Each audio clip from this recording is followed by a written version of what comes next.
Okay, it is 7:02 Mountain Time, 9:02 Eastern. Chair will call this meeting to order. And Madam Secretary, if you could please take attendance. All right. Errol Wood here. Paul Bracco.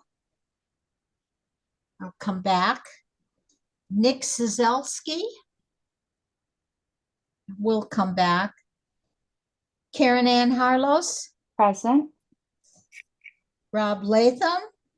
Here. Frank Martin. Present. Chuck Moulton.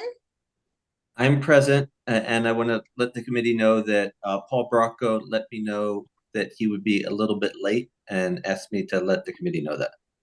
Okay, thank you. Tom Rowlett. Here. All right. Mike Ruffo.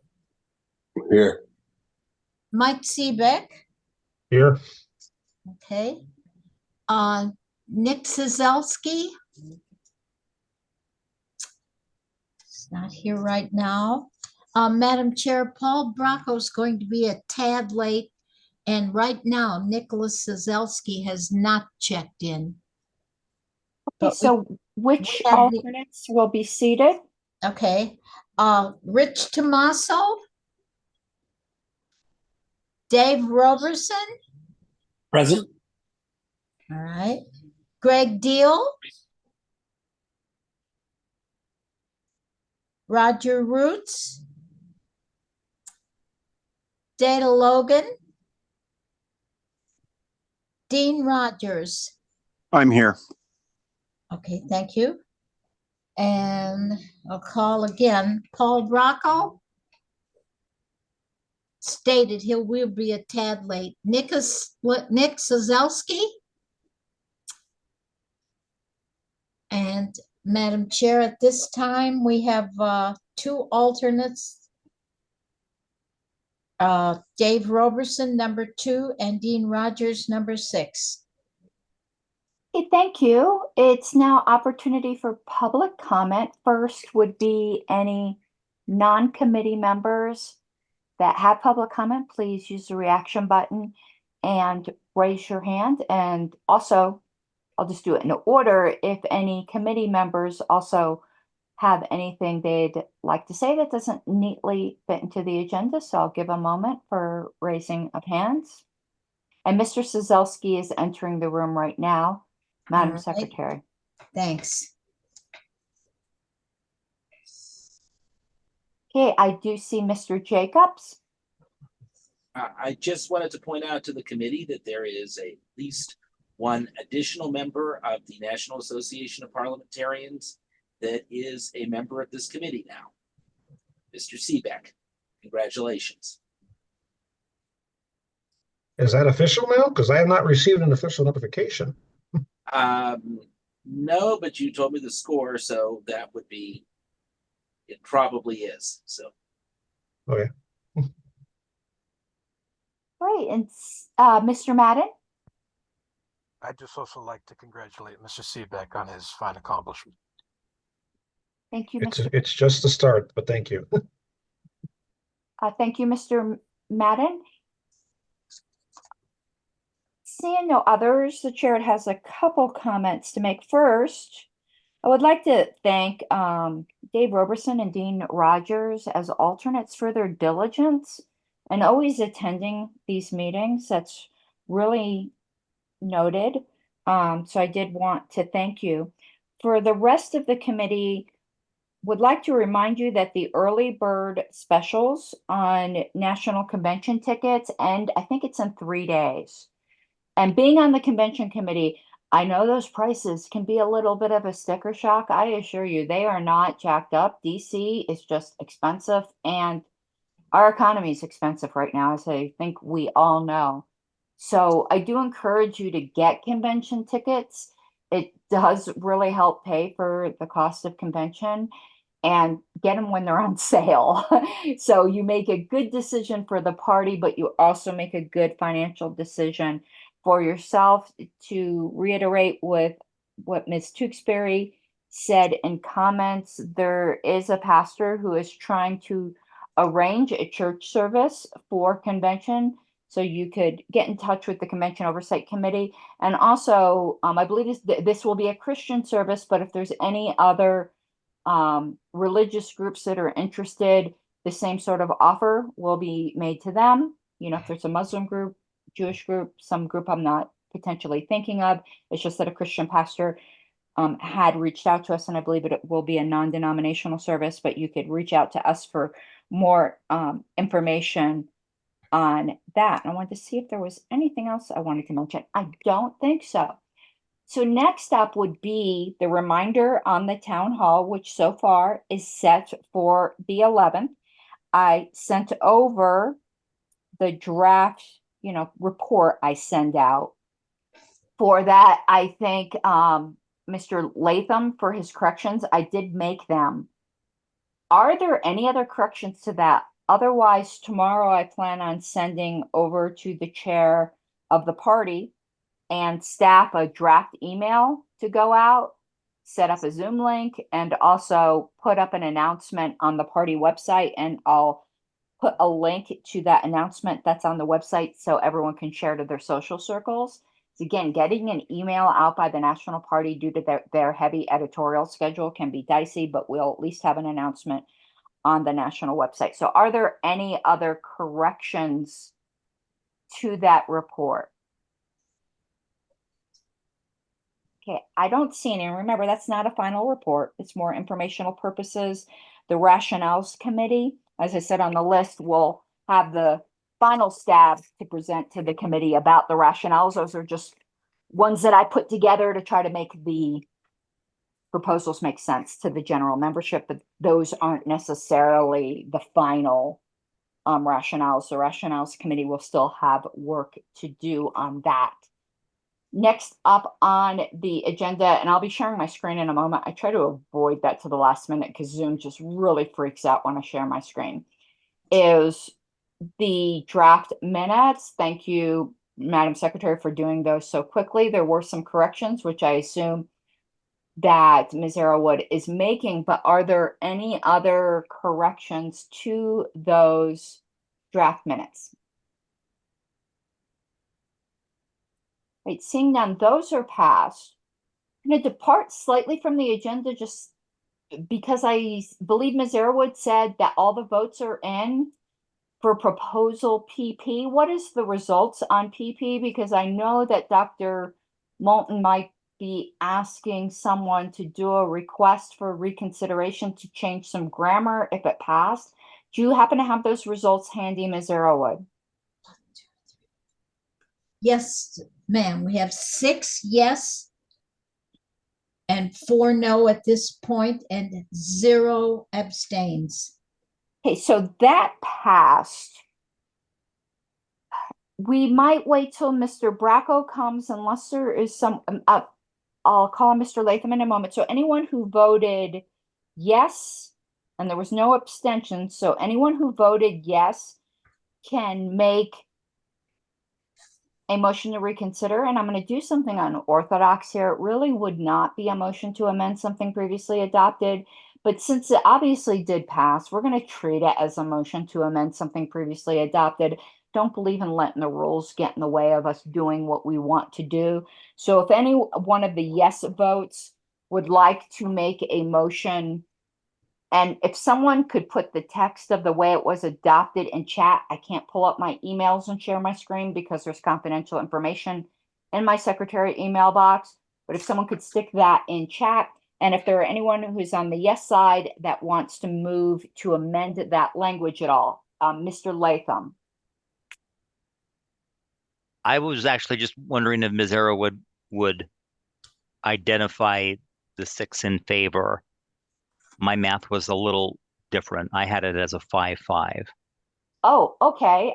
Ms. Arrowwood. Okay. The yeses right now, I have our Sazelski, the chair, Karen Ann Harlos, Latham, Martin, and Seebeck, and Rufo. Okay, yeah, I'm a no. So sorry that was confusing. Okay. So does that make it then 5-5, Ms. Arrowwood? Yes. Okay, then that failed. As I said on the list, I will then be introducing the original wording as an email ballot.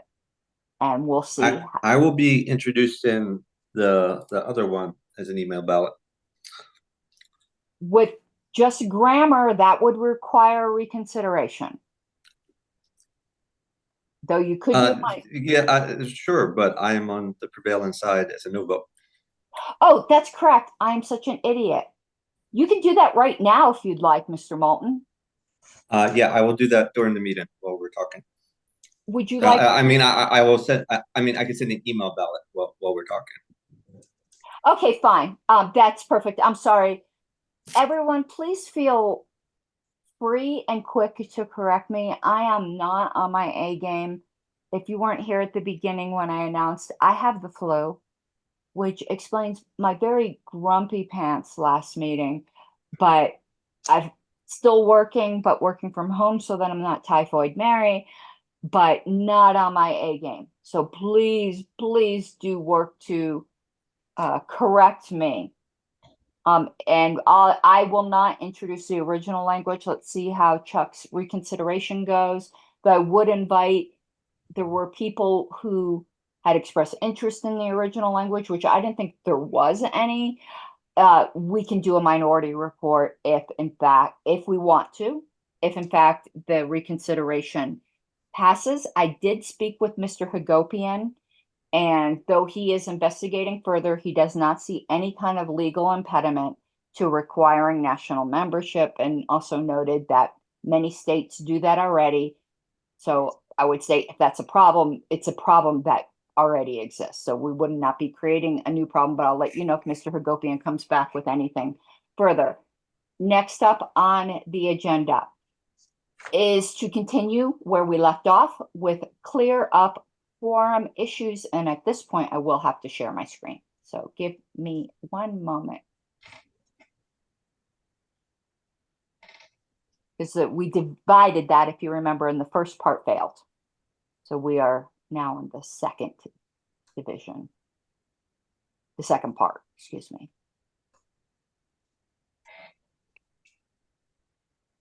Is my screen? Yes, it looks like it is being shared. So where we are at is we have a primary, which is the non-bolded thing under Article 10, which strikes out total and inserts maximum. And we have a substitute, and forgive me, I forgot who made the substitute. I think it was Mr. Roulette or Mr. Sozelski.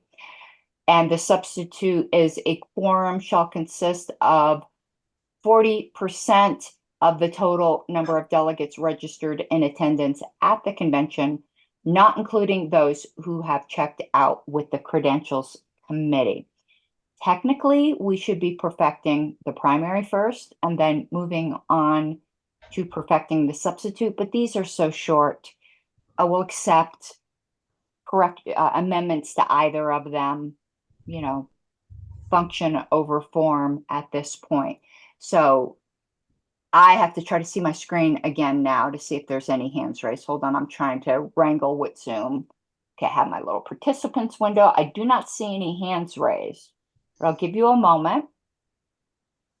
And the hands can be raised for amendment or debate at this point. They're both short, and I think we're almost to the point at a vote.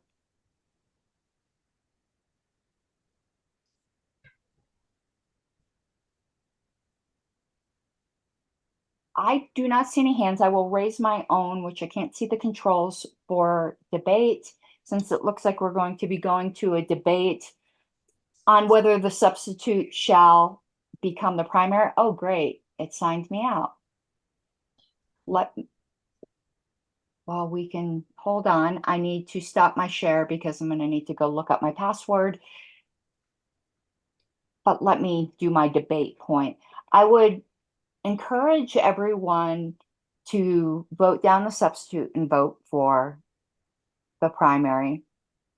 Obviously having an official recognized checkout process is preferable to the weird ambiguity we have now. However, Credentials Committee already worked very hard in credentialing people to give them another task, and it would have to be their task, is asking an awful lot of volunteers. Business at convention should be done by the highest number of people there. We need to not encourage this culture of having people leave, which has been a problem in the past, but I think has been solved by the amendment of the convention schedule to something that is more workable and does not encourage people to leave early. Yes, the convention schedule can be amended. That's when you argue against amendments saying we will lose quorum. Remember, we are not here to, we're here to have good bylaws, but we can never stop delegates from making dumb decisions. As I've said with bylaws even before, with my favorite term, that's an unfortunate bylaw. We delegates, assemblies, whomever, have the right to have stupid bylaws, and they also have the right to do stupid things.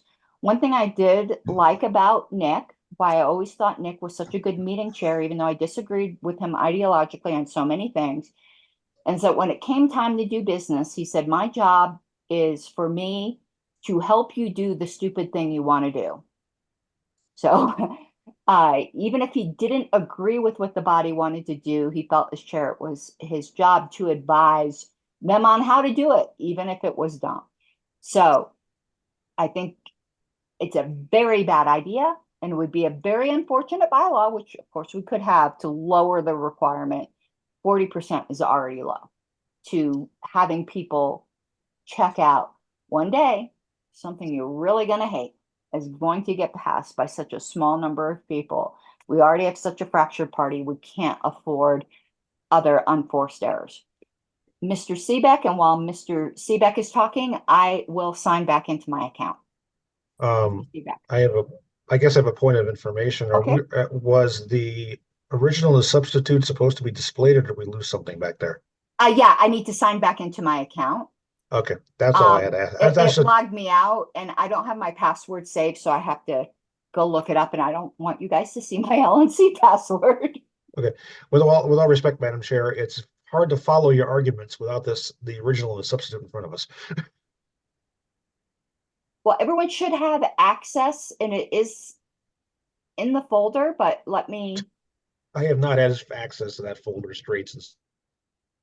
I'm trying to sign back in. I'm going with what I see in the meetings. I'll be putting it back up here. Just give me one moment. I don't know why And it I'll just, signed me out. I've raised my hand. Maybe I can contribute to the discussion a bit. And Okay, just give me one moment just to make sure that everyone can see on the screen. One moment.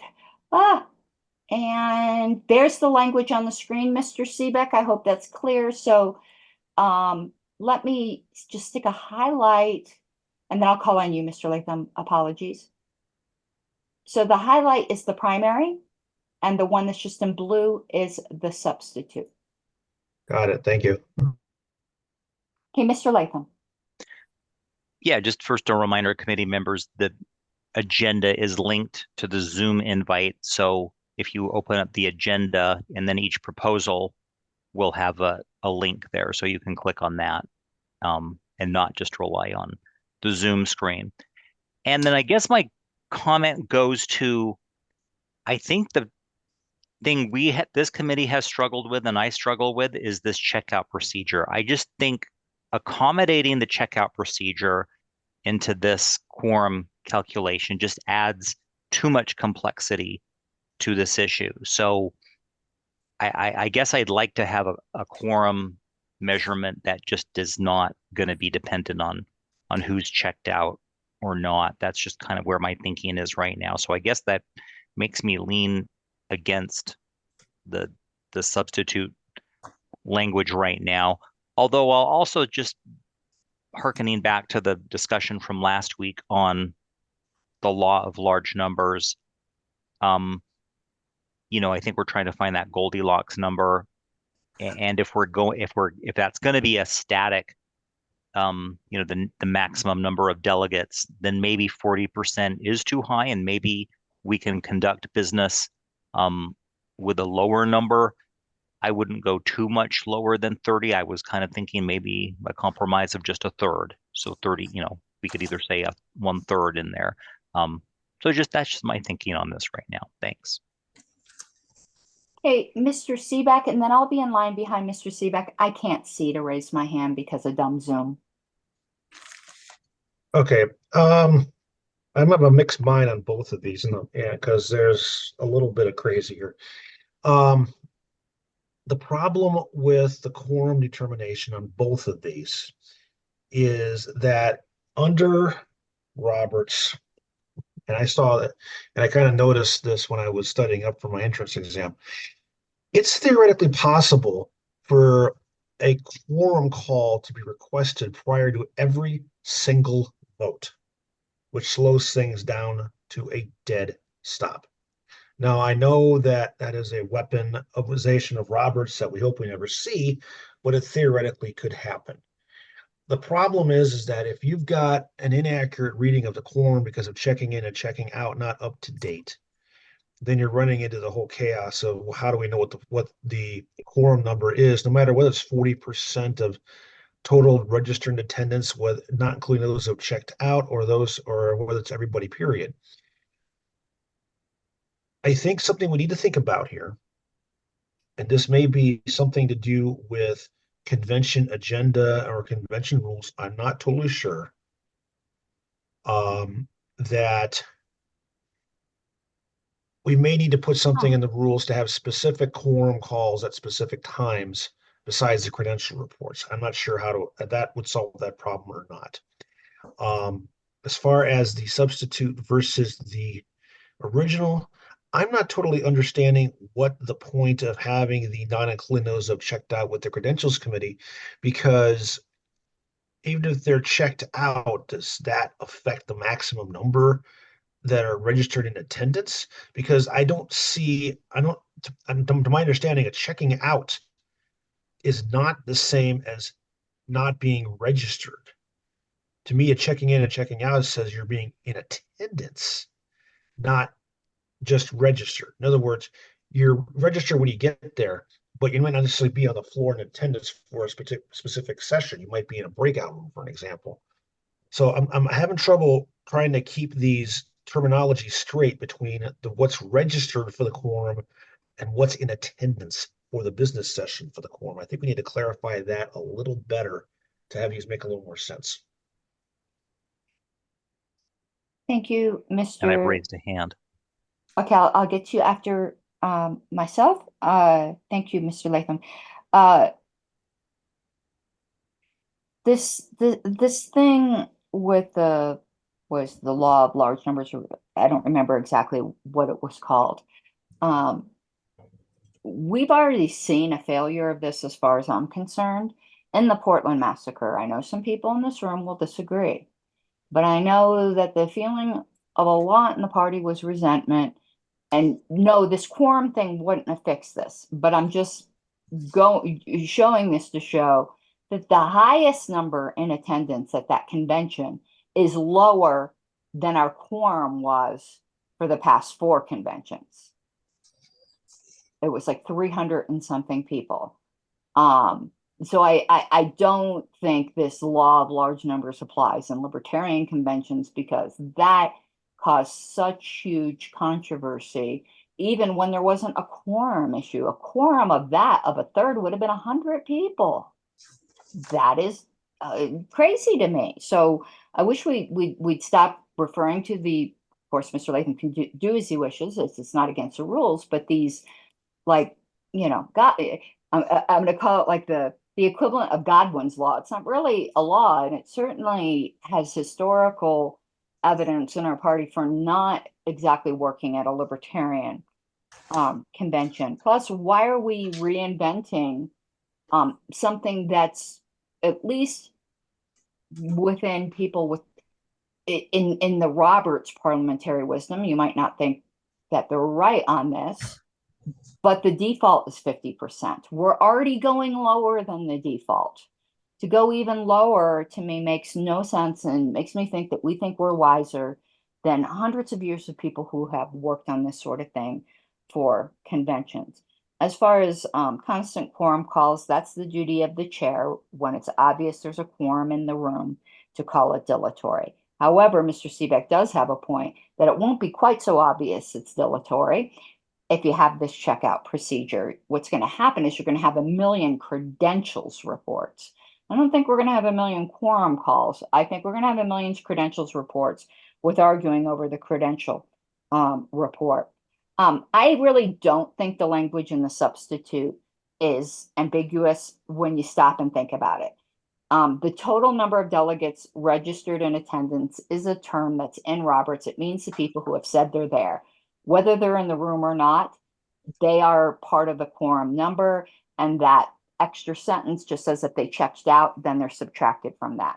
Now, I do think you have to stop and think about it a second. So it might not be the most artfully worded sentence, and maybe in the future, there's some ambiguity that I don't see, but I don't really see it as ambiguous. I do see it as somewhat awkward, but since I'm not in favor of it, it doesn't bother me. So I have Mr. Latham, if you don't mind, I'm going to call on Mr. Roulette and Dr. Moulton first, only because you've spoken before. Mr. Roulette, Dr. Moulton, then Mr. Latham. Dr. Moulton got his hand up before I did, I think. Okay, Dr. Moulton, then Mr. Roulette, then Mr. Latham. I mean, we hashed all this out last meeting, but real quick, I'll reiterate that I think we are different from the ordinary organization that Roberts deals with.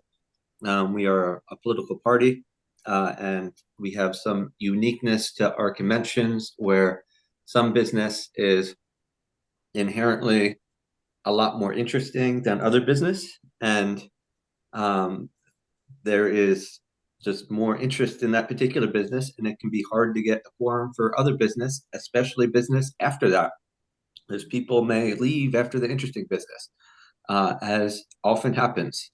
So I'm indifferent between the two approaches, but as I mentioned before, if we have the maximum number keep rising and we always stick with the maximum and don't let people check out, then we got to lower the quorum. Otherwise, we're going to do significantly less business at future conventions than we did at prior conventions. That's just the reality of it, because people are going to leave.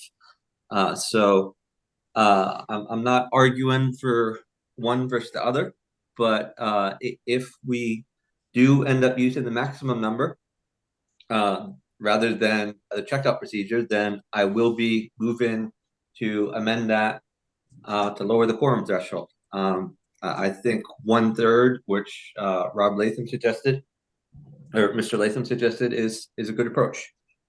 So that's all. Thank you. Thank you, Dr. Moulton. Mr. Roulette. All right. I'm going to be brief. I'll say that I preferred the substitute because I believe it's more clear. It calls out the checkout procedure by name instead of dealing with it in an implied sense. If you want the quorum to be larger, the better way to do that, instead of going with the original language, would just be to take the substitute and then strike the word "not," like that calls out checkout procedure explicitly, and then but you're saying that it doesn't count. Whether or not checking out counts or not is a matter of opinion, but I like the substitute better because you're actually saying you're saying this is what this is about. Mr. Latham. Yeah, so I tried to search for the phrase registered in attendance in my, remember I have an 11th electronic version of Roberts. I don't have but it says registered as attending. The word registered in attendance at least does not appear in the 11th, and I was gonna anyway. I think we can mess with that phrase a little bit. Something like both registered and in attendance if we wanted to be, but I registered as attending, which is in the 11th version might be our way. And I talk about Portland? I was going to mention, since you brought up Portland, I recall being there. I voted for the removal of a lot of planks, as of course did many others, because that's what happened. Felt that it had broad support, and sure, those on the losing side didn't like that outcome. But I think, are back to having, a pretty robust platform at this point in time. So that's it. But I think we could mess with this language, registered in attendance, to make it a little more clear. Thanks. Thank you, Mr. Latham. Yeah, it is registered as attending. I don't think the two terms are different, to be honest with you. As far as us being different and not necessarily what was contemplated by Roberts talks about political parties and anticipates that it will be used by political parties. So I don't think we're different than what's anticipated. It specifically calls out political parties when it talks about challenges to credentials reports and says these will be rare except in the cases of political organizations. So I think Roberts already took that into consideration. I don't believe that less business will get done. Just absolutely flat out do not believe that. The changes that were made to the convention order of business fixed that. Reno, where people certainly had motivation to walk out if they wished to, because there was certain business they didn't want heard. They didn't. And there was no checking out at Reno. There was no checking out in 2020 either, but that was a weird year. But the last time I remember this happening is in 2018. So Dr. Moulton and I just flatly have a different view of what would happen there, and that's opinion, I suppose. If you remove the word "not" from the substitute, then there's no point to checking out. The whole point to checking out is to lower the quorum requirement. And again, just very briefly, because it is somewhat of a rabbit trail, it was just an example. By the way, Madam Secretary, Mr. Bracco is entering the room. I don't think Portland had broad support. The moon plank probably had a lot of support, but there were some that passed by less than 1%. And Dr. Moulton knows that I did an after the fact audit of this, and I don't believe those ones that passed by less than 1% actually did pass. It was Dr. Moulton who was suspicious of that to begin with. And you're dealing with such a small number. Do not know why David Nolan did not demand recounts then. I don't think there was any funny business. I just think it's easy to miscount things when you're dealing with such a small margin of error. And while we do have a robust platform now. I don't think David Nolan was at that convention. Oh, he wasn't? Thank you. That would explain it. And I could have just looked on that list. Guess what? Less than 1%. Never mind. That's a total rabbit trail. Dr. Moulton and I have talked about this for a while. We might have a robust platform now. It took 15 years. So even though we didn't put any money on it, Dr. Moulton and I did have a wager on one particular thing. I don't know if he remembers. It was informal. We didn't put any money on it. So is there anyone else further that would like to debate or amend? Trying to figure out how to lower my hand. I'm such a dummy. He's seeing none. Where we are at this point is the motion before us is, shall the substitute become the primary motion? The effect of a yes vote would be that the highlighted language would go away, and just that blue language would then become the primary motion. And remember, technically you can't amend it further, but on a committee, I am not going to do the form over function. If someone has an amendment, we want a good proposal. I see Mr. Bracco, however, has his hand up and he just came in. So perhaps we are not at the point of a vote. Mr. Bracco. I just don't see anything being shared. Maybe that's just me. Oh, did something happen? My screen has been, let me try again. Yeah, it dropped. Now it's there. There it is. Okay, thank you. And let me try to get the participants back up so I can see hand raises. All righty. I'm going to give a moment since it's back up. All right, so we are then back to the vote I was describing a moment ago. A yes vote would make the substitute the main motion. A no vote would get rid of the substitute, and then that which is in yellow would be the main motion. And as I said, even though it's technically not proper, I will allow further amendments so that we're just not getting into crazy town. Just know that that is highly unorthodox, and don't expect that to happen at convention. We are breaking the rules here like some little Robert's heretics. Ms. Arrowood, if you would take the roll. All right, Arrowwood, I'm going to say yes. Bracco, I'm not sure what the right word is, but pass to an alternate. all right, that would be Dave Roberson. Yes. All right. Nicholas Sazelski. I want to be clear because I got confused there at the end on the re-explanation of it. A no vote votes is a keeps everything in yellow, right? Correct. I vote no. All right. Rob Latham, No? Frank Martin, No. Chuck Moulton, Yes. Tom Rowlett, Yes. Mike Ruffo. Come back to me, please. Sure. Mike Seebeck, No. all right.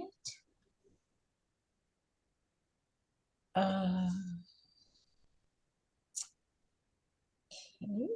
Mr. Ruffo, have you decided? I'm gonna go no. All right.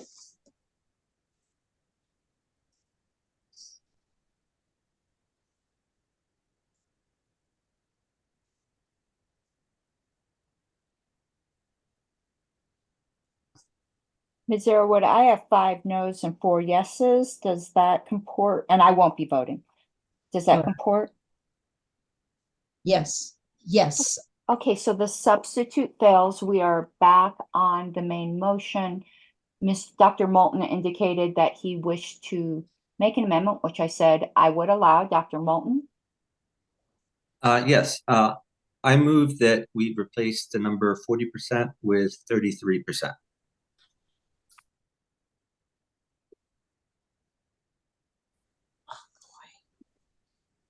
What I will do is put what is proposed to be struck here in blue, the highlight, not underline and all that, and the replacement in green. Would you like to speak further to that, Dr. Moulton? I'll speak very briefly because I spoke on this at the last meeting, but my worry is that we will do substantially less business if people leave after all the interesting, sexy business and do not stay for the less exciting business. And I think that's happened many conventions in the past, and there's the potential for that to happen many conventions in the future. It's been said that we've fixed the agenda to correct that. And I do think that we've made substantial improvements in the agenda. But that agenda can always be replaced at the discretion of the convention delegates, and it can also be modified by future bylaws amendments. So I think that it would behoove us to lower the quorum requirement. I do want to remind people of the ramifications of what we're talking about, because there are many, many people who travel a significant distance and spend a significant amount of money to do so. So losing, say, 4 hours or 5 hours of convention time because we don't have quorum, that is 1,000 people who are sitting around for 5 hours, not getting to do the business of the party and improve our operations. And they have spent a significant amount of money to get there. So has to be kicked the can down the road to a future convention. So yeah, I really think this is a big problem. Our chair says that she doesn't think it's a problem. She doesn't think it'll come up. I hope she's right. I don't want to roll the dice on it. I mean, it, it's a gamble. If we leave the number at 40%, and if we have this problem, a future bylaws committee could come back and correct it by lowering this number from 40% to a lower number. But at that particular convention, and probably the one after it too, we would lose a significant amount of time. So I think we should anticipate future problems and lower that number. Thank you. I cannot find my raise hand button again, so I'll go right after Dr. Moulton here. Again, I'm going to use the phrase that people laughed at me for in 2020. Though I do think it's appropriate here. I think we can get way too far into mining the subjunctive. I think it was fixed. Just Dr. Moulton and I just fundamentally disagree here, and we can't fix a cultural problem by bylaws. We need to fix the cultural problem through culture, and if we keep it at 40, I'm not doing this as conditional. If it happens to remain at 40, I would love to place a wager on this with you, Dr. Moulton. But just to correct something parliamentary wise, if say there was a problem this at some convention, the next one, it wouldn't be like the next two. It would wait to be fixed at. Bylaws changes go into effect immediately, so it would be at whatever convention it got corrected at, unless they put in a proviso. 33% is just far, far too low. I am barely comfortable with 40%. Mr. Bracco and then Mr. Seebeck. This is just a question maybe for anybody who's been at a lot of conventions. Has there ever been a time where a quorum call has failed to meet quorum? I will answer that question for you and perhaps call on historical people, though not in my time, because they scrambled to do checkout, but presumably if they didn't do checkout, it would have happened. However, the agenda was different at that time, so I don't think it's an apples to apples comparison. But the brief answer to your question is it probably would have happened if we didn't illegally allow checkout.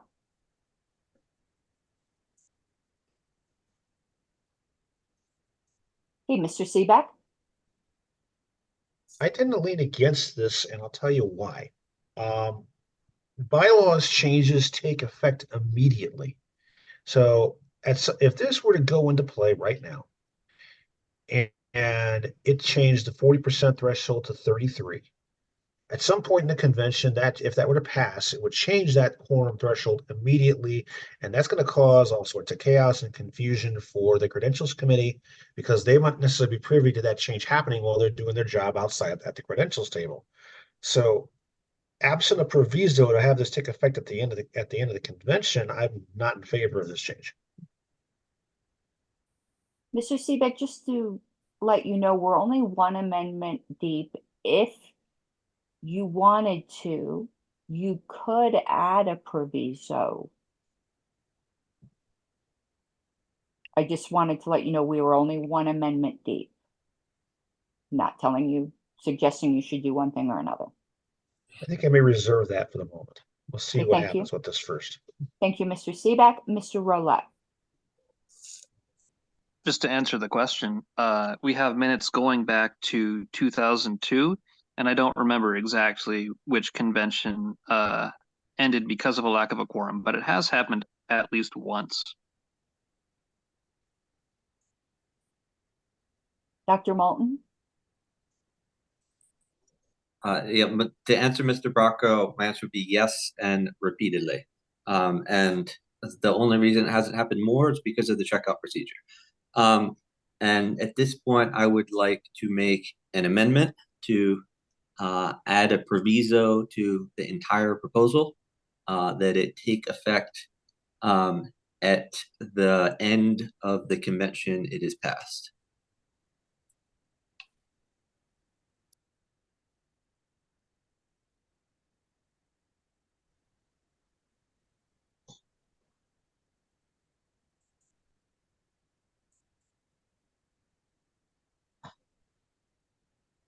Of this convention? Is that acceptable, Dr. Moulton? Sure. I am trying to raise my hand and of course can't, but I'll go after others. Did you want to speak to this though, Dr. Moulton, first before we went to Ms. Arrowood? Sure. I would rather fix this for all time than worry about one convention. And if this makes it more likely to pass and less headaches for various committees and tellers, secretaries, convention committees, credentials committees, etc. So be it. Let's make things easier on them. Okay, Ms. Arrowood, did you lower your hand? Yes, Dr. Moulton answered my question, Okay, or my concern rather. I could not find the hand raised with what Zoom's doing to me, but I will speak to the proviso. I obviously like the amendment better with the proviso, so would vote for the, I shouldn't say proviso, I should just say proviso, though I am still going to vote against the amendment. However, I think this proviso, just an FYI, it's not a reason to, because it would just be there hanging out there for this one convention.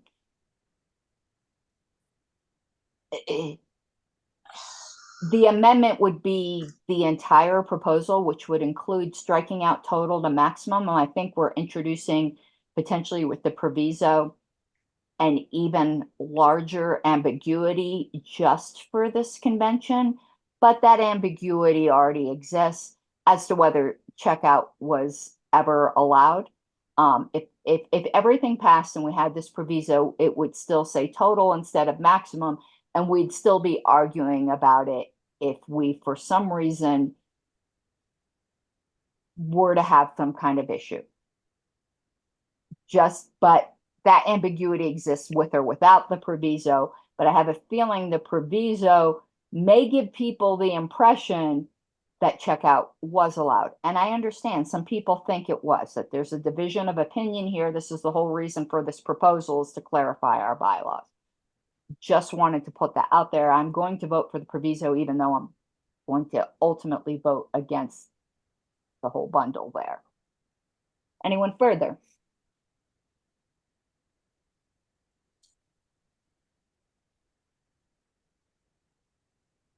Seeing none, is there any objection to adding this proviso? This is the second level of amendment. We'll go to the 3340 thing next. Seeing none.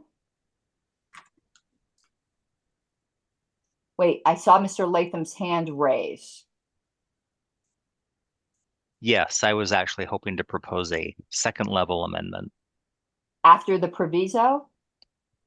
No, Because that- we're at the second level with the proviso.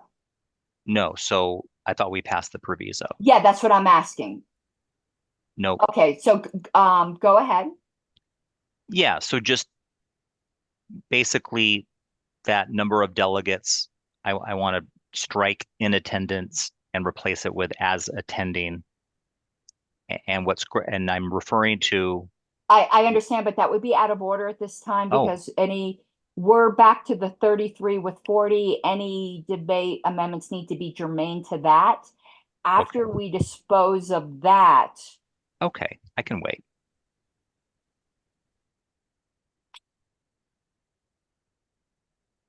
anyone further?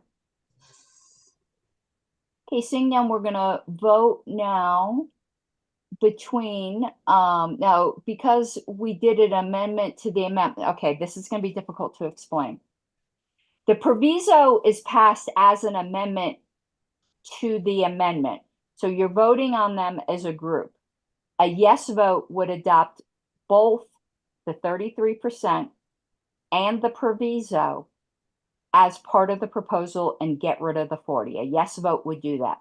A no vote gets rid of both of them because they're attached and leave it just at 40%. But the proviso is important to the 33. So, but just wanted to make it clear because that was an amendment to the amendment. So yes vote keeps the 33, strikes the 40, and adds the proviso.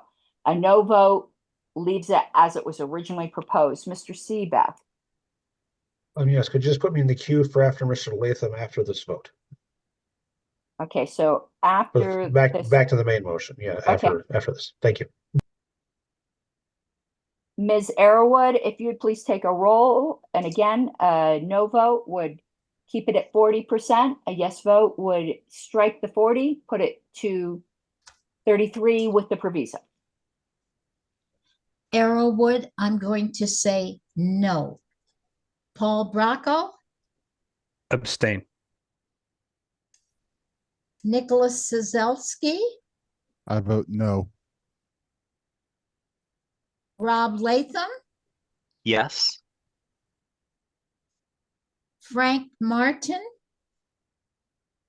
No. Chuck Moulton, Yes. Tom Rowlett, Yes. Mike Ruffo, No. Mike Seebeck. No. I will not be voting, Ms. Arrowood. Okay.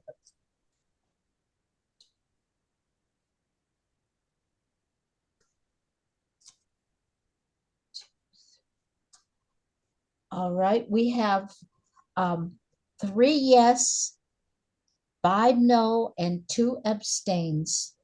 Oh, yeah, I'm counting. Okay, so that's it. God, I hate when I do that. That does not pass. So just give me one moment and we will get to your amendment, Mr. Latham. Just want to get rid of all this colorfulness. Okay, Mr. Latham. Yeah, I just want to move an amendment that we strike the words in attendance and replace them with as attending. And if I can speak to that. And it would also, would you keep an at? No, let's strike that too. Okay, the way we're going to have to do this, just to be a little more kosher. So you'd be striking this.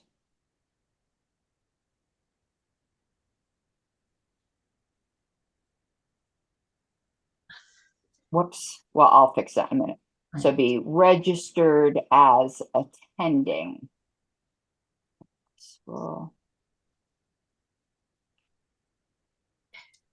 So the blue would be struck, the highlighted would be added. If you would like to speak to that.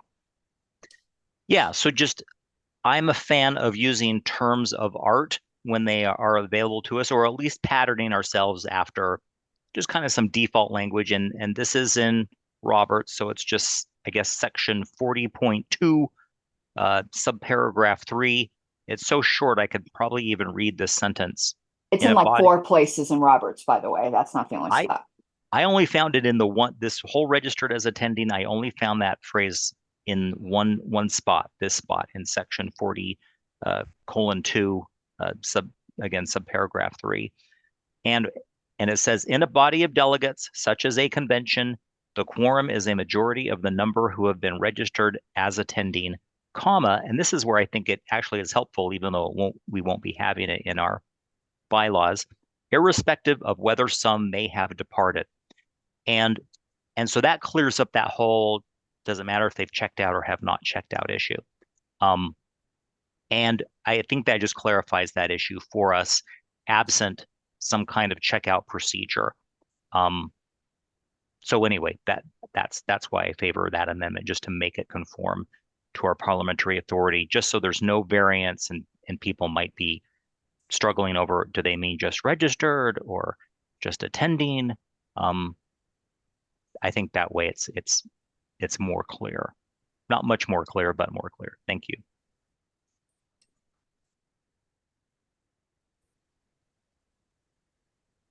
Okay, just an FYI in case this changes your mind on anything, that is worded that way in the way in where you quoted, but if you go to 3.4, in the meetings of a convention, unless the bylaws of the organization provide otherwise, the quorum is a majority of the delegates who have been registered at the convention as in attendance. So both phrases, the reason you didn't find registered in attendance is because there was some words separating it. It said registered at the convention as in attendance. Oh, and you mean you're referring to our bylaws, not No, I'm Robert's. referring to Robert's 3.4. Gotcha. Okay. Thank you. So both phrases appear in Roberts. That's why I said before I thought they were equivalent. I'm going to get in line behind Mr. Rolette. Mr. Seebeck. I'm still in line for the main Okay. motion, not the amendment. Dr. Moulton.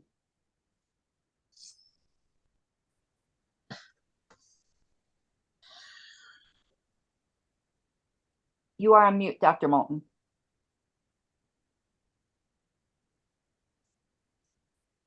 Okay, I'll come back to you in case you're having. I'm sorry. Could you put me in line not for this amendment, but after amendments have been disposed of? Certainly. So I'll put you behind Mr. Seebeck. Tom Rolette. At first, I didn't care one way or the other about this amendment, and okay, sure, we'll be more in conformance with Roberts. I do notice a problem, however, which it could be quite destructive. I think the difference between registered in attendance and registered as attending could mean that people register, and I'm happy to be wrong about this. That could mean that you could register as attending and not show up at all, and then be counted as part of the quorum requirement. And if you wanted to get truly nefarious and say, I would like the Libertarian Party National Convention to not happen at all because I'm an evil Republican and I want to sabotage everything, you could just sign up a bunch of people online and then just have like 2,000 people read it. And granted, they would also have to be delegates. Do they have to be delegates? Yeah, they have to be delegates. So, okay, I'm wrong about that. Never mind. I don't care. Okay, so I was next. I'm in favor of having less amendments rather than changing things around a whole bit. This is trying to solve a specific problem. I'm not a fan of us like going, well, let's now haggle over words in areas that haven't been a problem. Since 3.4 does use the phrase registered in attendance, later on it says registered as attending. I think the two terms are equivalent. I encourage voting this down so we do not have the more red lines delegates see in proposals, the less likely they are to pass. Let's change as little as possible to fix the problem. I don't know if I saw Seebeck's hand go up, then down. I didn't know if you wanted to speak to this one. I do have you in line. I do now. Okay, go ahead. I think what we've uncovered here is actually a conflict in wording in Roberts, because I read registered in attendance saying that they've registered to be there. Excuse me, and they're there. Registered as attending, where we different, where it's saying they're registered to be there, but doesn't necessarily mean that they are. I think we uncovered a conflict in Roberts between the two because they mean different things. Now, as far as which one's the right answer here, because we're dealing with a quorum and being on the floor, I think that has to be as attending versus in attendance. And I think because also in Roberts, the section on quorums more specifically deal with it more than the broader of 3.4. It deals it more specifically in 40. I think that is probably the better guiding verbiage to use here. Well, one thing I'm going to note, we don't have a registered as attending, or we don't have a pre-registration for convention. You register when you get there. So I think we're inventing issues. And again, less red strikes, the better. Mr. Latham. So, I mean, I could really go a different way here, and whether it's in or as would not make a difference.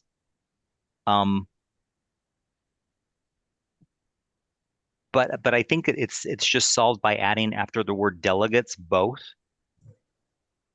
So the number of delegates both registered, and maybe insert and in attendance at the convention.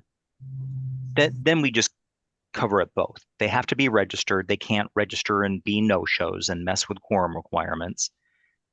And then we also require them, not just to attend, but also registered. So that's our number. That's our denominator. So if this goes down, maybe that's a better solution. I would be willing to even withdraw this, if we thought that would be a better way to handle this question, because I just want to make it clear so it's not vague, because I'm hearing already people say, both phrasing is vague, so let's improve upon that and just make it better.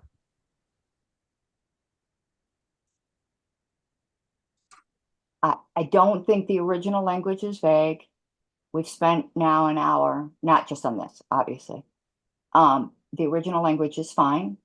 What you've just suggested, Mr. Latham, just adds back in the ambiguity that we were trying to fix to begin with. Because if it's registered in attendance and as attending, then the question comes up again, what if they checked out? And we've just done, there's a hole in the bucket, dear Liza, dear Liza. And can we please stop doing that? Is all I have to ask. Either language is fine as far as Roberts is concerned, I believe. I'm urging a no vote to change it the least amount possible so that we can move on to other things rather than debating this on the convention floor for 15 minutes or more, if we get to it.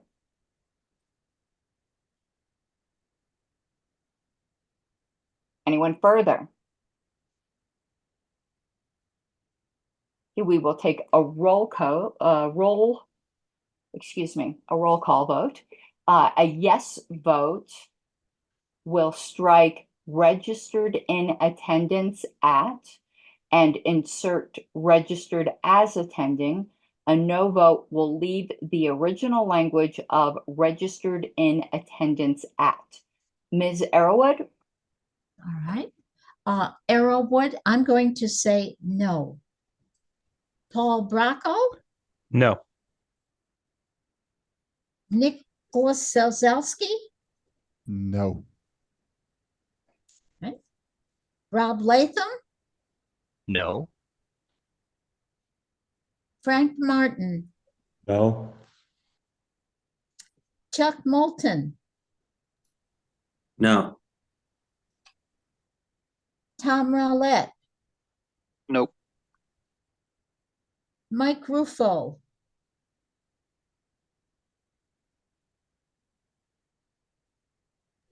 No. All right, sir. Mike Seebeck? Yes. Madam Chair, at this point, we have 1 yes, 8 no's. Do you care to vote? I do not care to vote. So that fails. We are back to the original language. I had Mr. Who voted yes? Mr. Seebeck did. Mr. Oh. Seebeck? So then I had Mr. Seebeck with Dr. Moulton following him. Mr. Seebeck? 1 second. Okay, there we go. Okay. Difference between total and maximum here is what we're looking at now. Maximum number of delegates registered in attendance at any time during the convention. Is that a correct interpretation? That's the first question.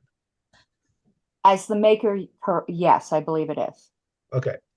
How does that differ between the total number of delegates? Does that mean that under the current wording of total, does that mean that at the time that the quorum check is made. Is that a correct interpretation? I don't understand the question, though I could explain the difference between total and maximum.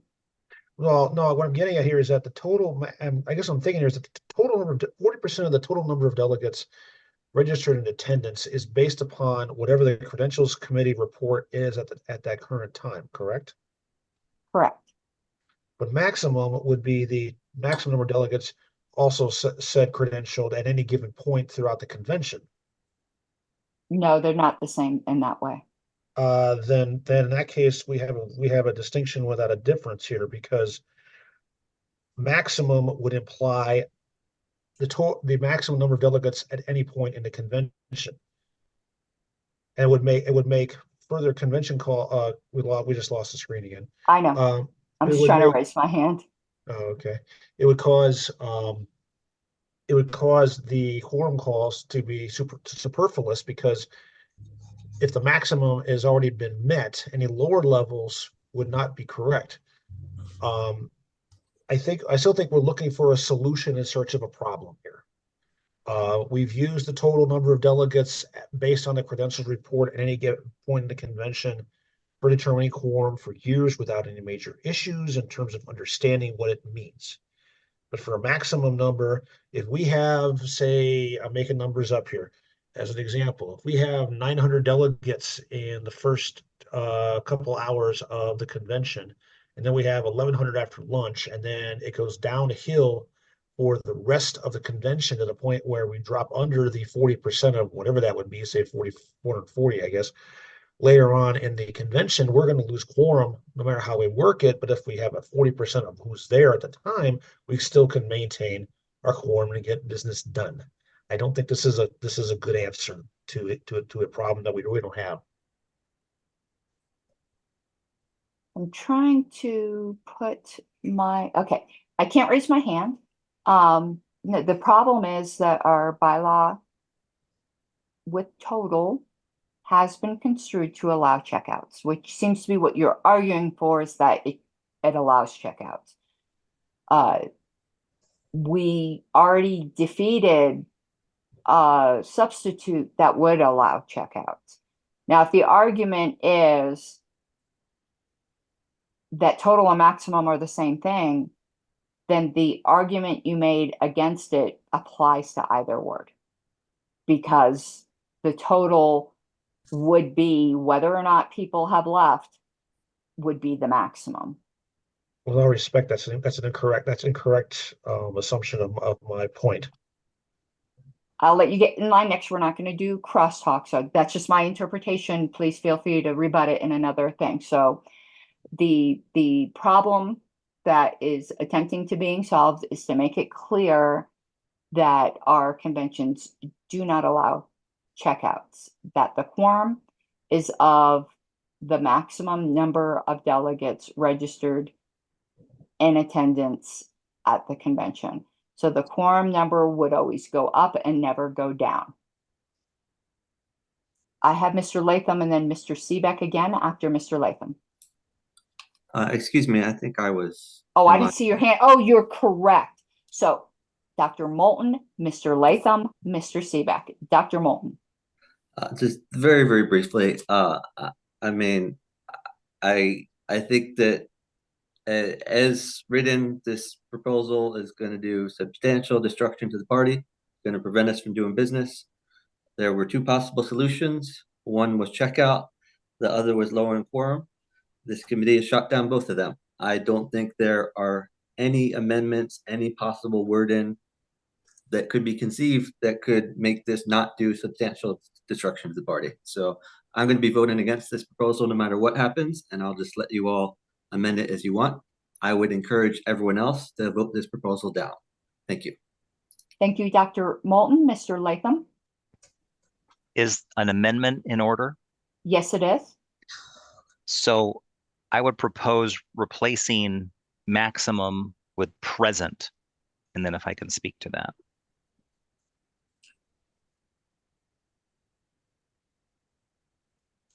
Go right ahead. So I think this solves the supposed ambiguity of what does total mean. And then maximum, the way I'm hearing it, that just creates this upper bound. It kind of ratchets up and it never ratchets back down. And present just means, at any given time, because we think, well, does total mean that? We don't know. Some say total does mean that. It doesn't mean that.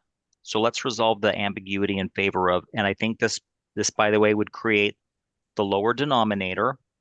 And again, I think I shared the concern that Dr. Moulton and others have expressed. Just if we make that maximum, if it starts at 1,000 and that's the highest we get, then we're going to need at least 400 delegates to conduct any business. That's our quorum threshold. By making it present, that number can fluctuate, again, based on the present number of delegates registered in attendance at the convention. And I suppose that does conceivably. Mr. Latham, I have a question to ask you because I'm almost about to rule this out of order, but I want to make sure that I'm understanding. Basically, you're allowing the number to lower if people leave. Is that correct? Well, I guess that's a parliamentary inquiry. Well, that's the way I'm understanding it, but I don't want to read intention because that idea, which would be equivalent to checkout, has already been defeated by this committee. Well, I guess the way I read it is that's what total is already determined to mean. So if present is out of order, then I guess isn't the existing language out of order? No, because the existing language already exists, and it would be that we're fine to leave the ambiguity there. But from what I am hearing is that you're back. I'm not using the word backdoor to mean sneaky. It's just the only word I can think of. You're backdooring back in something that checking out, which has already been defeated. So if that is your intention, to have the quorum number to be able to get lower, that has already been defeated, and I'm going to rule the amendment out of order. But I wanted to make sure I wasn't misunderstanding. Though, of course, remember.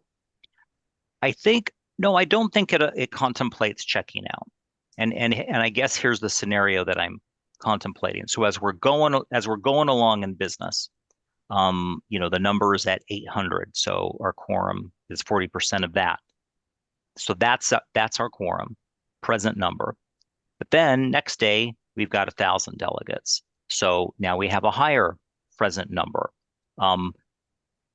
So on those 2 business days, that quorum number is going to be different. But it doesn't contemplate people that have checked out or departed. So I hope that clarifies that. So it can go up, but it can't go down. If that makes sense.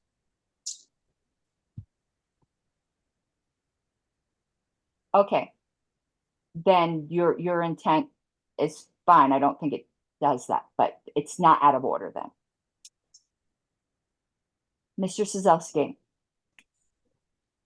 I'm just trying to grasp what's kind of being proposed on this, at least the way I'm reading the word present, and maybe I'm reading it wrong based off of what Mr. Latham just said there, but it seems like basing the quorum off of the present number of delegates and then saying only 40% have to be present for the present number of it seems like there's a bit of a conflict, and it's basically saying that the quorum is whatever's present, or at least that's the way I'm reading it. So if I'm reading that wrong, I'm open to getting a little bit of guidance on that. Okay, Mr. Martin, and I'll place myself in line after that. Yeah, I just have a question or two here. So first of all, is if a delegate registers, can they later be disqualified or unseated?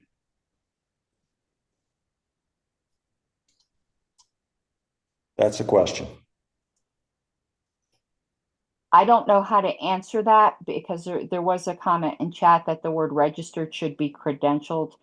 And I think that was a valid comment. So I can't answer that. Someone cannot be decredentialed after they've been credentialed. That's the only way I can answer that question. Okay, so the other thing is that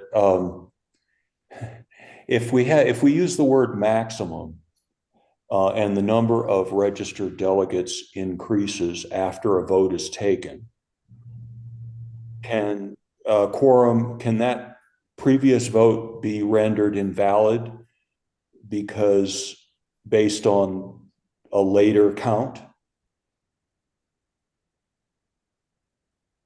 I do not know how to answer that question. I Okay. could tell you that my interpretation would be the maximum at the time that vote was taken. It can't look to the future. Right. That's what I would expect. Okay, that's all I have. Thank you for indulging me. Yeah, I had myself and then Mr. Seebeck. I'm going to urge to vote this down because perhaps I don't know who said it. I think it was Mr. Sazelski. It basically just said it's 40% of those present, which basically just means those present, which means that because present means there. It's like present in voting. When you're talking about terms of art, present means those in the room. But quorum means it's a percentage of your total body that happened to be in the room, though some of them might not be in the room. But by saying the quorum is a percentage of those in the room, you're basically saying whoever's in the room is the quorum. This is a completely nonsensical amendment. It might not be out of order. Now it's just like completely illogical and is making me regret life. Mr. Seebeck. Okay, first of all, yes, a delegate can be decredentialed because the body can move to rescind a motion previously adopted about credentialing them. So yes, it can happen. It rarely happens, but it can happen. So I don't know if that impacts the argument at all. But I think we have a bigger problem here, is that there's two ways to arrive at a quorum, and we're mashing the two together. But that's more of an argument towards the main motion rather than this amendment, so I'll defer on that till we get there.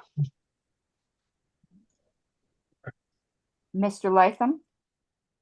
Well, I find myself just with this comment about credentialing or accrediting. I know we even have this other proposal that has so accredited. And just my question is that preferred terminology here other than registered? Can we clarify what the difference or implications of using one or the other word might be? Is that an inquiry? Yes. Credentialed in attendance, then strays from Roberts. I don't know if it's more clear. I was going to say yes, but then I don't know. So I don't know. Ms. Arrowood. Yes, I was wondering if a delegate for one reason or another leaves, it could well be that an alternate just steps up and you don't even have a problem. They become a delegate at that point. Right, but then your number stays the same. Whether if one or say two delegates leave and two alternates step up, there's no problem. Right, this is anticipating that no. Okay. Okay, I'm going to step back here a second. And this is one problem with dividing things between two meetings. This whole thing about alternates and delegates, we did go over this last meeting. So we're starting to rehash arguments over and over. But I don't mind it. That is a interest that certainly is a relevant point. But I'm going to ask everyone to try to remember issues that have been answered in the past so that we're not going round in circles. Mr. Latham. And just to the point that the word present is nonsensical. I mean, I really think my intention there is to emphasize, because we do have that word registered in attendance. And I really want to emphasize that I think that's necessary, that we're talking about in attendance. I am trying to avoid that scenario where we have delegates registered but not attending. And so is it a little redundant to that? Perhaps, but I also think it just emphasizes that that's what we mean by that they're delegates registered in attendance at the convention, and that's the present number by which to calculate a quorum. Okay, I am looking at the attendance list. With the committee's indulgence, just because I think this was important to some people, Mr. Jacobs, if the committee does not mind hearing from Mr. Jacobs, I did have a question for him. Can a delegate once credentialed have their credentials rescinded, or is that a type of thing like I view it as an election? Mr. Seebeck, I think I'm not sure what the argument is. So, Mr. Jacobs, what is your parliamentary opinion as to whether or not a delegate once credentialed can have their credentials rescinded? This will, with the permission of the committee, this will be at least conditional because I have not researched the issue. My gut reaction is that this would deprive someone of membership, and that could not be done via a motion to rescind. I think a delegate can obviously be removed through a disciplinary process, but I would question if a delegate could be removed by rescinding part or amending part of a previously adopted credentials report. Okay, thank you. I might change my opinion. It's after I understand. I was just curious. I could tell you my reasoning is that I'm viewing it somewhat like an election, and an election cannot be rescinded. That's my reasoning, but I could be incorrect on that. Everyone will need to make their own judgment on that. There was a parliamentary inquiry made. It's unclear. We're not going to, since that's not part of the amendment, we're not really going to debate that point further. Everyone make your own determination on that. Mr. Seebeck.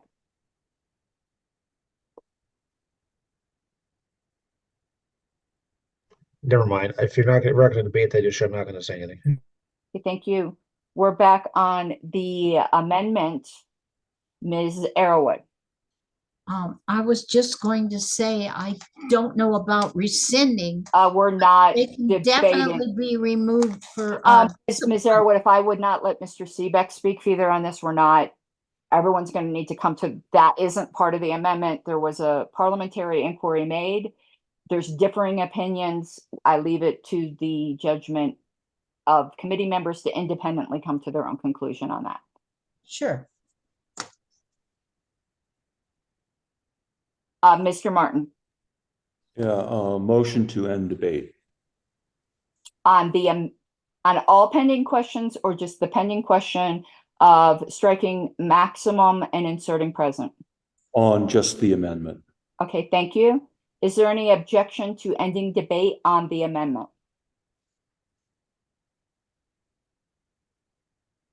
Okay, hearing none, Ms. Arrowood, we're going to do a roll call vote.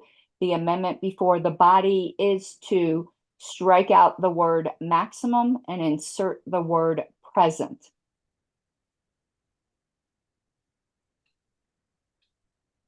All right.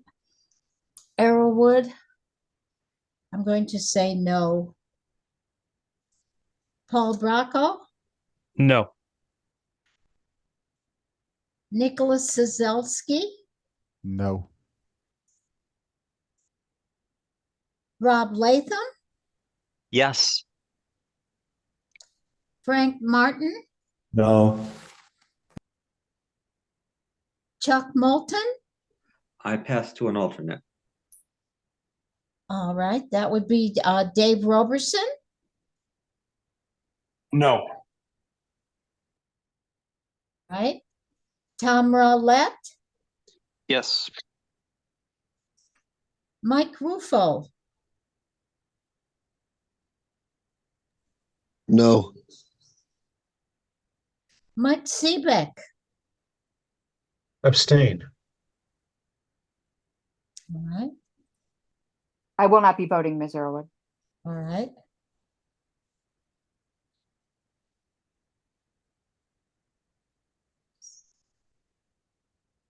Madam Chair, we have 2 yes, 6 no, and 2 abstain. Okay, thank you. That fails. Seeing the angst over the word maximum and total, I'm not offering an amendment. I am offering a suggestion. If we wish to do this, the only reason I'm even belaboring this further is because this is an ambiguity in our bylaws. And here's a potential substitute. Is leave the word total and add a sentence at the end. Checkout is not permitted. Then we're dealing with it and sort of the way we dealt with the vice chair ascension, where it can be amended on the floor to strike the word not and have checkout is permitted. And perhaps that's the simplest way to handle this. And then we don't get into that time traveler issue that Mr. Martin raised, that even though I don't think that's a correct interpretation, and Mr. Martin doesn't either, I can see someone raising that in the future and us introducing a different unintended ambiguity of, the Schrodinger's quorum, and that perhaps the way to deal with this is to leave the word total in there and add a sentence at the end that we choose one way or another, whether check-in's allowed or checkout's allowed or not allowed, and just realizing it can be amended on the floor, just like the vice chair ascension one can be. I'm not making that amendment, but perhaps that's a more graceful way to handle this. Mr. Seebeck's hand was first, then Mr. Bracco. Okay, we got a couple of complications that are going on here at the same time.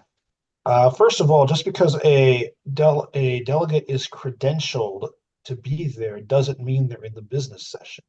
They could be in a parallel breakout session or clatch or whatever the heck is going on in a separate room at the same time. So that means that the pure number of delegates on the floor for business is not necessarily, yes, or drunk at the bar, and not necessarily representative of what the portion of the delegates that are doing business. The second problem we have here is that, well, actually, before I go to that, I think the idea of having a quorum presumes only one course of operation. It's okay. In terms of what's going on at the convention, when that's not necessarily the case, there are parallel tracks of things going on. The second problem we have here is that we're mashing together the combination of what is considered a quorum by a credentials report and what is considered a quorum by a quorum call. They are not the same animal. And I think that is a problem we need to address here. The idea that was mentioned earlier of changing registered to credentials for delegates, credentialed in attendance, would get a more accurate number of who is on the floor in terms of who's credentialed as delegates and in attendance. But if we don't allow checkout, then we're creating a case of Schrodinger's delegate, where they're credentialed but they're not there, and that totally gets the wacky numbers. There's a lot of problems with this quorum requirement that need to be addressed in a better language than just simply trying to go total versus maximum because of the different methodologies attached to them. And I don't think we're totally addressing the issue here. And I think we need to just shove this for the moment and try to come up with some better answers for some of the things I just mentioned. Mr. Bracco? I thought better. I'm just going to put my hand down. Okay. Whether someone's in the room or not is irrelevant to your quorum number. You're perfectly allowed to strategically break a quorum and purposely not be there. So I don't think there are different methodologies here. don't have anyone from California here so they can get mad at me. When I was a member of California and was there as a voting delegate, I did not want something to pass and tactically used their quorum requirement and got enough people to just step 5 feet outside the door. And we just stood there and broke quorum on purpose. You're allowed to do that. You're allowed to be elsewhere. That's a decision you're allowed to make. I think the quorum call thing is a confusion that has snuck in because Colorado did this so wrong. Quorum call doesn't create any kind of number. All quorum call does is count how many people are in the room to make sure you have the quorum that's already been established. I know in Colorado for like a decade, they made that like a new quorum number. And even no matter how many times I tried to correct them on that, even though RIP Mr. Goddard had said that he agreed with me, they just did not understand. A quorum call just means our quorum is 600. Do we have 600 people in this room? That's all a quorum call is. It doesn't establish any kind of new number. It doesn't establish any kind of new methodology.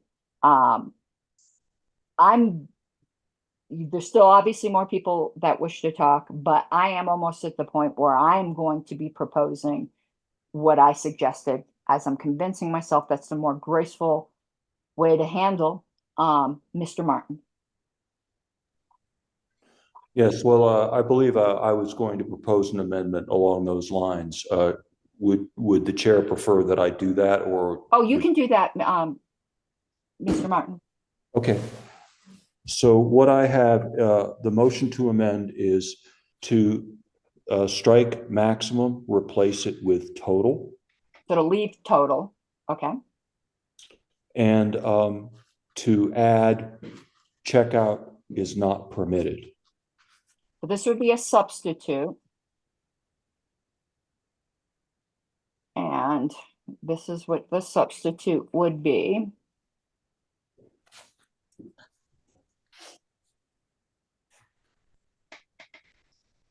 Would you like to speak to that, Mr. Martin?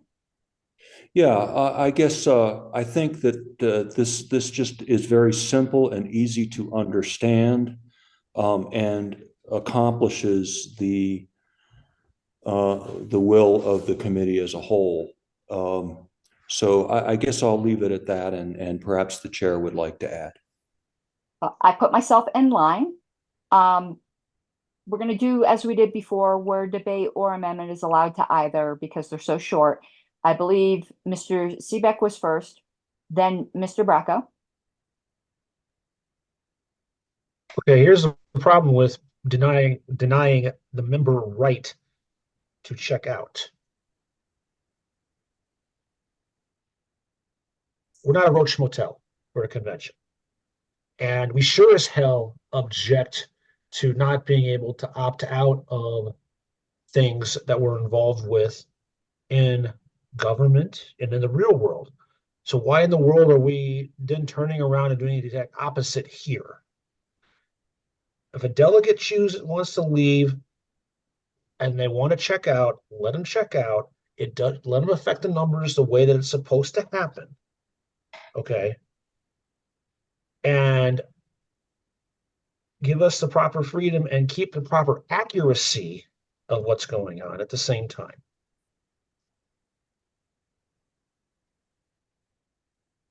Thank you, Mr. Seebeck. Mr. Bracco. I would like to speak in favor of this amendment, sort of putting aside what your feelings are on checkout versus not checkout. I think that for non-Roberts people, which the vast majority of delegates are going to be, the substitute is far more easy to understand what it's doing. It is quite the deep dive, as we found in this meeting, to determine the difference between total and maximum. I think that the second one, even if they do the same thing, the second one is worded in a way that maybe it's unorthodox for Roberts, but I think it's going to be orders of magnitude more clear for the delegates on the floor. I've spoken a lot more than Mr. Latham has, so I'd like Mr. Latham to go ahead of me. This is, I guess, a question about parliamentary inquiry. The word permitted. And so I'm just going through our parliamentary authority, seeing if that has some kind of meaning. I did post in the chat some language from section 4015. That checkout is not permitted has me worried that have a situation. Libertarians don't like to be told what not to do. And just so I'm wondering if permitted is our best word choice there. That's it. Because we have this situation of the doors being locked and the sergeant at arms or whatever to take into custody absentees who have not been excused. That just doesn't seem very libertarian if we're trying to enforce a quorum requirement. Okay, thank you, Mr. Latham. That is you might have changed my mind on potential better language, and I might amend the substitute, which would mean there's no further amendment permitted on it. Why don't we just use the Roberts language of what does it say? Regardless of whether some have departed, what's the exact 3-4 was one of it. Perhaps that's the way, because it doesn't raise quills with you're not allowed to do something, because I do think you have a valid point there. I'm looking, irrespective of whether some may have departed. I am actually going to, because I think it accomplishes the same thing and keeps us in conformity. I'm irrespective of whether some have departed. That makes it clear, I think, without telling libertarians what they can or cannot do. There's no further amendment allowed to the substitute. There is further amendment allowed to the primary. Mr. Seebeck, were you attempting to speak? Yes, ma'am. Point of order. The wording that you're looking for says whether some may have departed. It's in two separate places. I'm taking It is the same in both places, actually. irrespective of whether, some, yeah, that's what I was trying to do. May have departed. You're correct. Whether some may have not. Okay, yeah. My Just wanted to eyeballs. get the wording right. Yeah, my eyeballs. Yeah, thank you. I'm trying to lower my hand. God, I hate lower hand. There it is.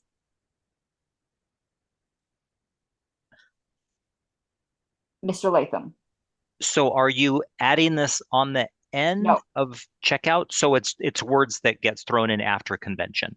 Yes, I am. My Okay, great. amendment to the substitute is to strike out checkout is not permitted and make this comma Okay, instead great. of a period there, comma, irrespective of whether some may have departed. Okay. Nope, like it. Thank you. And that tracks the Roberts language from 3-4. Thanks.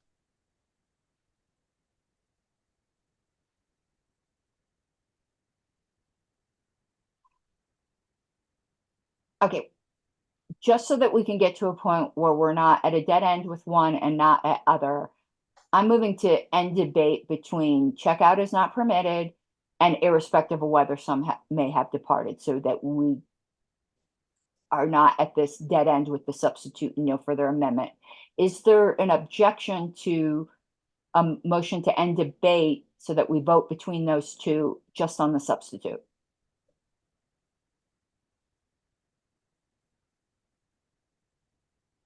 I'm going to ask for a roll call vote because I can't read the room on this one whatsoever. So yes vote will strike out checkout is not permitted and insert comma, irrespective of whether some have departed. A no vote will get rid of the yellow and keep it checkout is not permitted. Ms. Arrowwood. Yes, Arrowwood, I'm going to say yes. Bracco, Yes. Sizelski, Yes. Latham, Yes. Frank Martin, Yes. Chuck Moulton, I pass to an alternate. That would be Dave Roberson. Yes. Tom Rowlett. Nope. Mike Ruffo. Yes. Mike Seebeck. Yes. I will not be voting.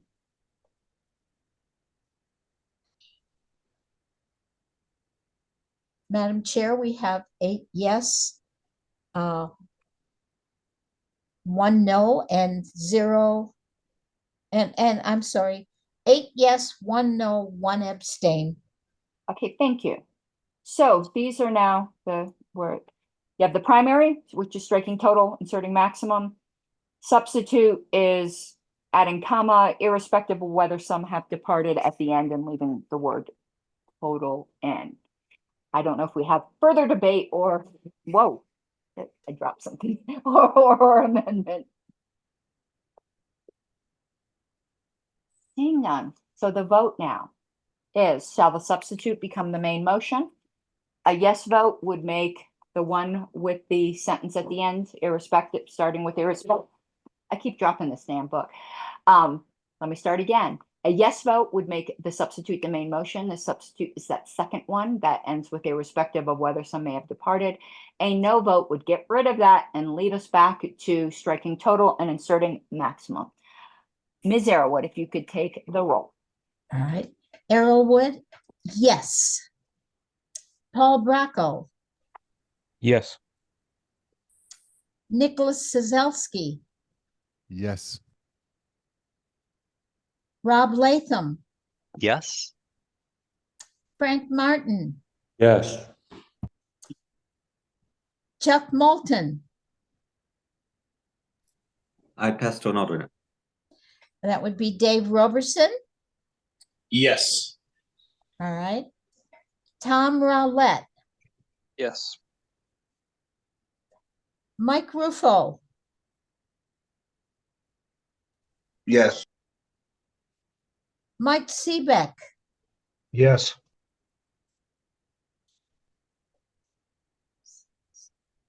Madam Chair, we have 9 yeses, 0 no. Would you care Won't to be vote? voting. All right.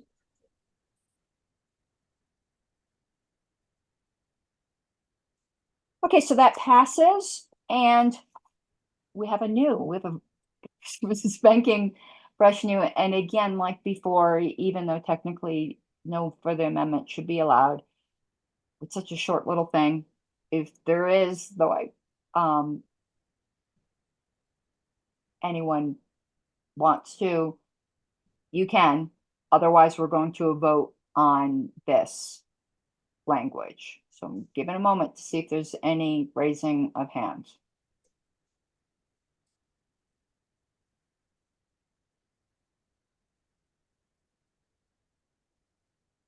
Okay, seeing none, Ms. Arrow, what if we could do a roll call vote? A yes vote would adopt this language on the screen as the recommendation of the committee, and no vote would fail it. Okay.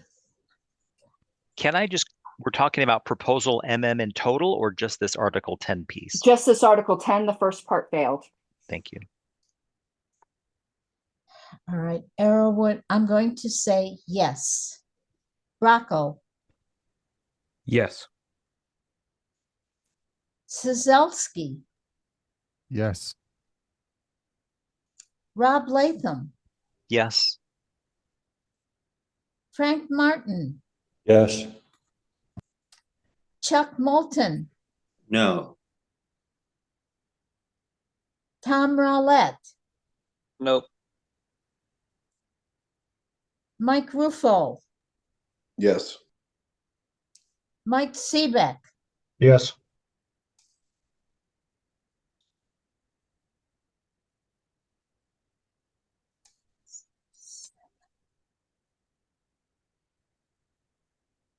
Madam Chair, at this point, we have 7 yes and 2 no. Do you care to vote? I do not care to vote. That passes. And again, to be clear, it's only the quorum one. Everything about terms of office failed prior meeting when the question was divided. I just wanted to make that clear for the record. Okay, so that was number 2 on the agenda. Ooh, Mr. Bracco, you get, and we still have some time and people may extend, so you get to have some fun now, Mr. Bracco. Let me pull up proposal RR on the screen. And I do see, by the way, that Dr. Moulton, excuse me, started an email ballot. It was sponsored. I mean, he asked for sponsors. I will start that email ballot probably tomorrow. You only needed 1 sponsor for Bylaws Committee. So it's fully sponsored. I'll get that started. And for everyone's edification, debate is allowed in the email thread. So either arguments for or against, you don't just have to say yes or no. But if you do include debate, please separate out your debate from your yes or no so that Ms. Arrowwood doesn't have to search for your intention in the middle of a paragraph. Like start with, I vote yes, and then hard return, and then your argument, or I vote no, whatever. Just make your vote clear if you're going to include argument. All right, proposal RR, I turn over the microphone to Mr. Bracco. Okay, so I'm sure a lot of committee members will see a lot of familiarity with this. It is similar to a proposal from earlier in our committee. The difference is down at the bottom. We'll get to that, but the main part of this amendment is it gets rid of the regions, and it creates additional at-large seats, specifically 2 additional, so a total of 7. The distinction between the previous version of this proposal and this one is how are those at large, and because we have language elsewhere, the Judicial Committee, to be elected. So this also is getting rid of approval voting. It is there might be more elegant voting procedures, but I thought that cumulative voting would be good because it's simple. It's not it's in Roberts. I added a little bit of clarification around it. But essentially what this would be is for at-large and Judicial Committee, you get to cast 7 votes.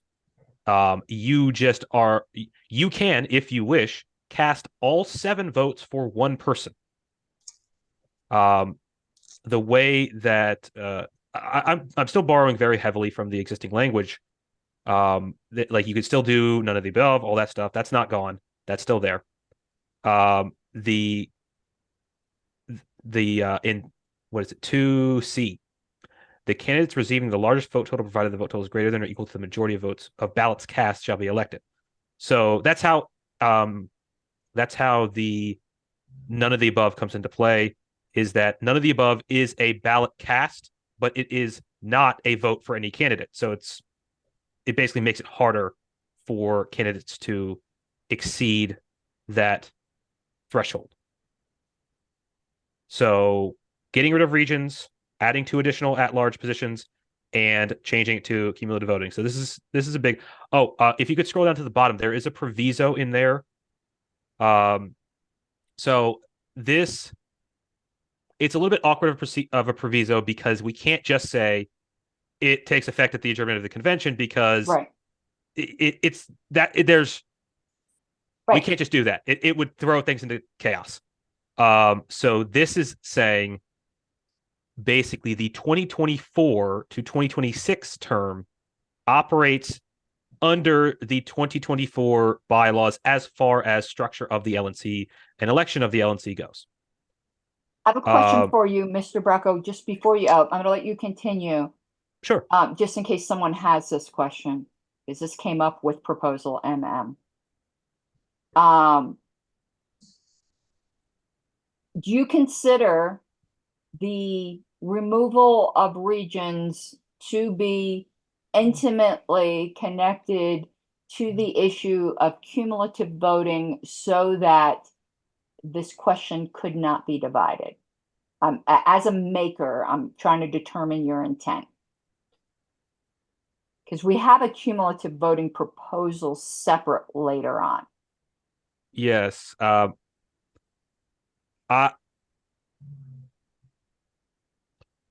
think you can make arguments either way. I would certainly wish for it not to be divided because the original motion did not include any kind of replacement for approval voting. And I think that was a big part of why it did not pass. Because that is the major difference between that original proposal and this one, is that this one does dispense with approval voting. So I think maybe you can make an argument, but essentially we're just then voting on the same thing that we already voted down. It's not even exactly a reconsideration. It's kind of just a repeat. Well, it'd be a reconsideration with some different language. I'm not even sure about that. If we get out all of whatever that rule, what rule is this? At the top of this page that you're on. Rule 8. If we get rid of the Rule 8 changes, I think it is actually exactly the same language. You're allowed to vote on exactly the same language again, as long as somebody who was on the prevailing side moves to reconsider. That's what one thing I'm trying to figure out here. I'm also trying to figure out if it's best to hear the separate cumulative voting proposal first, because I think this is two separate issues, but also second, just as a point of amendment you're going to need to make. Merely adding in cumulative voting here doesn't do it. There's another bylaws provision that I alerted Mr. Latham to, where it talks about alternative voting procedures. And I think you have to authorize cumulative voting there as well. Is this in the bylaws or in the rules? It's in the bylaws. And it's Okay. in Mr. Latham's cumulative voting proposal. I'm just wondering if we should hear that one first, but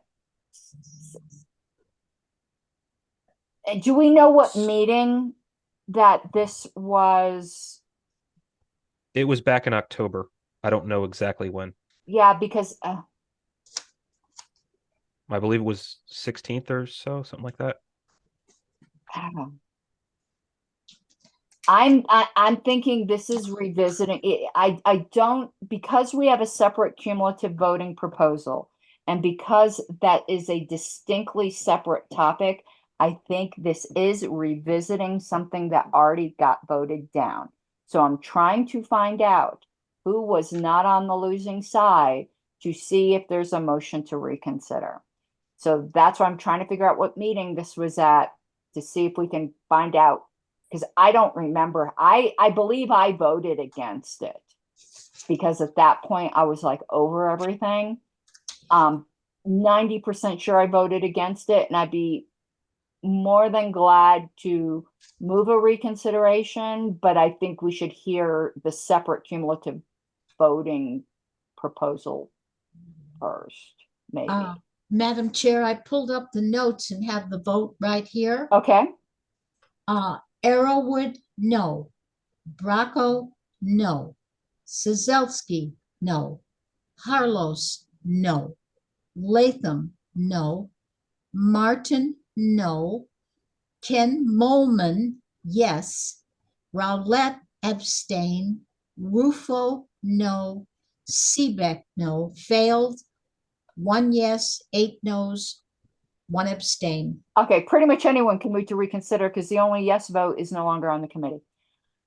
However you wish to handle Mr. Bracco, I do think it requires a move to reconsider, however.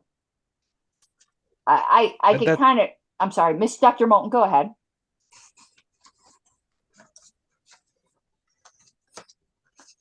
Dr. Moulton, did you have something to that question? Take me out of line, I'm sorry. Okay.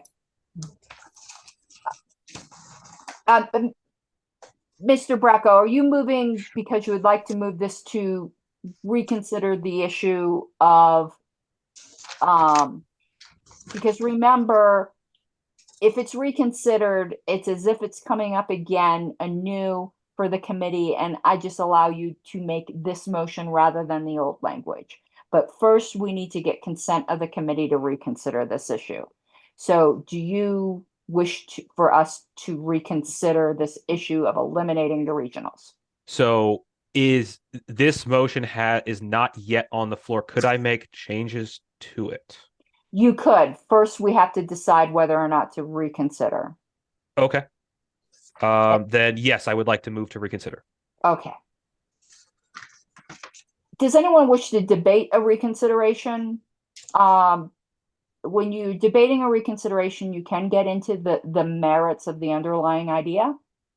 But I think we've done this a lot before, and everyone has certain ideas on this. I'd like to just move to a vote as to whether we even want to consider this again. I'm going to ask just in case, is there objection to reconsidering this whole idea of eliminating regionals and having additional at-larges? I don't see an objection. Okay, Mr. Bracco, you don't have a live motion yet, so if you wish to make some changes to this, go ahead. Sure. So well, it's going to be a little awkward, but I see the section. It's in Article 15. And that's not in here. Right. I would need to add it. So if you just want to add, we can Well, I do know, a little bit I know it's in shorthand. proposal SS. Yeah. Yeah. So if you could add after or immediately prior to rule I don't think we need 1 and 2 because those aren't changing. That I can take this exactly as is. The insert this section 3.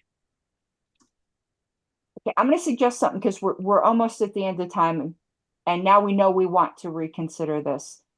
I think you might want to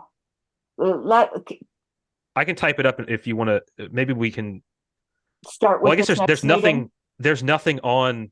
I mean, it's not even table, right? It's just. No, we just start because we're almost at orders of the day. We have 2 minutes left. Oh. Yeah, that's fine. That's fine. I can type this up for next meeting.